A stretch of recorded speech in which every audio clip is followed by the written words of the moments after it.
teacher and author Shon, and today is my special short inspiration program. I have a very interesting subject today that will empower many of you and enlighten many of you how to have good Christian business ethics. Just because some people are Christians does not mean they provide the right type of service to people, whether it's in their personal business or in ministry. And so it's important that we represent God in everything. It's important, to know that Jesus even said in the Bible that a servant is one of the greatest positions in the world, to serve people in righteousness and in peace and in truth. And so I'm going to talk about my subject today, Christian business ethics. And ethics is character, being truthful, having a good attitude, keeping your word, having good communication skills with people. That's important, not just in business as an entrepreneur, but also in ministry. It tells a lot about a person's character, how they serve people. And so, me personally, there was a circumstance where I expected a certain service from a Christian business. And, I was really surprised and I was very disappointed because the person's attitude, was negative. They didn't keep their word. They didn't provide me half the service they said they was going to provide. And, it was a service that wasn't even in my hometown. And I was just, I had to pray and ask God for wisdom and direction to resolve the circumstance. And thankfully, God resolved things in my favor. And, peace, everything stayed peaceful and right. And, I, just kept my distance, from this business, from, that day on. And I wish them well. I pray the best for them. But, it taught me something. And I don't ever want, to think of, or I'm sure you don't want to think of a Christian business as something negative. You want to keep your good name when you're a Christian and you're serving people. And so I'm going to talk about that today. Go to St. Matthew, the 20th chapter. And I'm going to read what Jesus taught when he was in the earth about the parable of the laborers. And in this chapter, it talks about there was a man that had a vineyard. And he hired laborers the first part of the day and promised them a penny. And then he ended up seeing other people come like in the afternoon and in the evening. And he paid them at the end of the day the same thing. And the people in the first part of the day had a problem with that. But this man of the vineyard had integrity because he gave them what he promised them. And so, start at the first verse, it says, "For the kingdom of heaven is like unto a man that is in a householder, which went out early in the morning to hire laborers into his vineyard.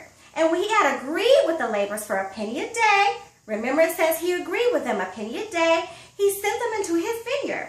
And when he had went out about the third hour and saw others standing idle in the marketplace, he said unto them, Go ye also in the vineyard, and whatsoever is right I will give you. And they went their way." Now the fourth verse does say, he said he will give the other people, the ones that came after the first group, the ones that came after the first group, he said he will give them what he thought was right.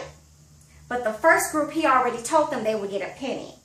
So going to the fifth verse, it says, "Again he went out about the 6th and 9th hour, and did likewise. And about the 11th hour he went out, and found others standing idle, and saith unto them, Why stay ye here all the day idle?" The 7th verse, "They said unto him, Because no man hath hired us. He saith unto them, Go ye also into the vineyard, and whatsoever is right, that shall ye receive. So when evening was come, the Lord of the vineyard saith unto his steward or manager, Call the laborers and give them their hire." In other words, pay them, beginning from the last until the first group.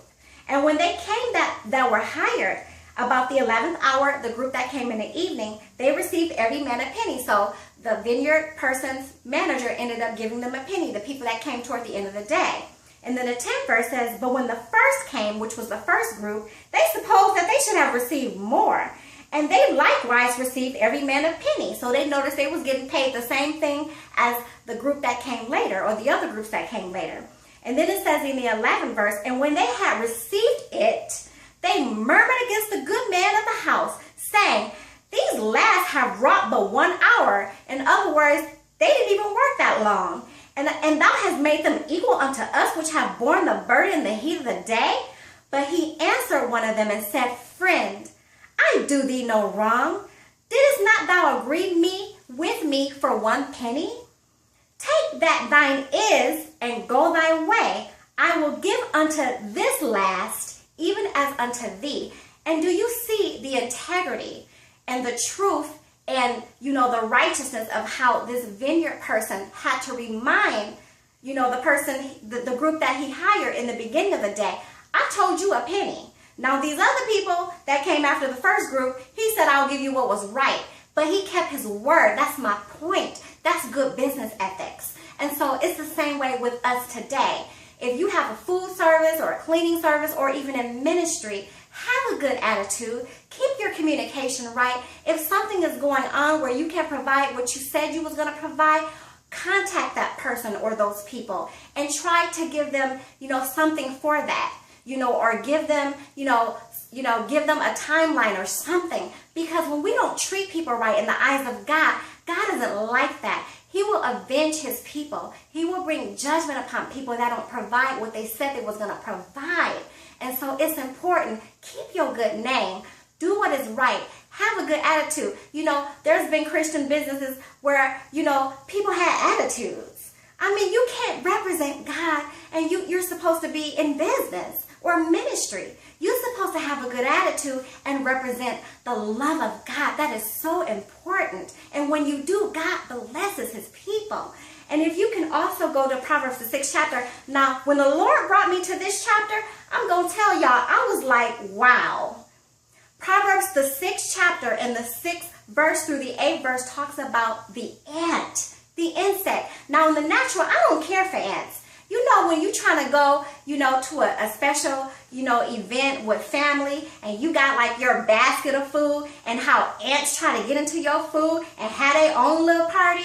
So I don't really like ants, but I like ants according to the way God describes them in the book of Proverbs. It says in the 6th verse, Go to the ant, thou sluggard, consider her ways and be wise, which having no guide, overseer, or ruler, provided her meat in the summer and gathered her food in the harvest. In other words, God is saying to the person that's lazy, that won't get back with people when they're supposed to, it considers that person a sluggard. It's like a form of laziness. It says, consider the ways of an ant. And the ant is like one of the smallest things in the earth. But God is saying, look how wise the ant, produces and takes care of their business. They provide their own meat in the summer. In other words, they gather their own meat by going in other people, food baskets and whatever they can find. They gather their food and then they go into their own little homes, I believe in the soil, of the earth. And then they provide and they build up their house with food and meat so that they can be, prepared for the winter and for the seasons that they can't be out.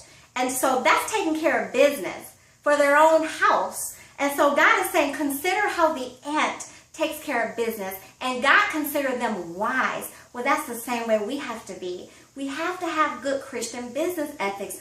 Don't be rude to people. That doesn't represent God. That's a turnoff. It causes, damaging relationships with people in the body of Christ. You provide good love and service, agape love and a good attitude and good service to people. If you're gonna do something for someone and you agree to that, keep your word for righteousness because God rewards that. It's so important. Be encouraged by that.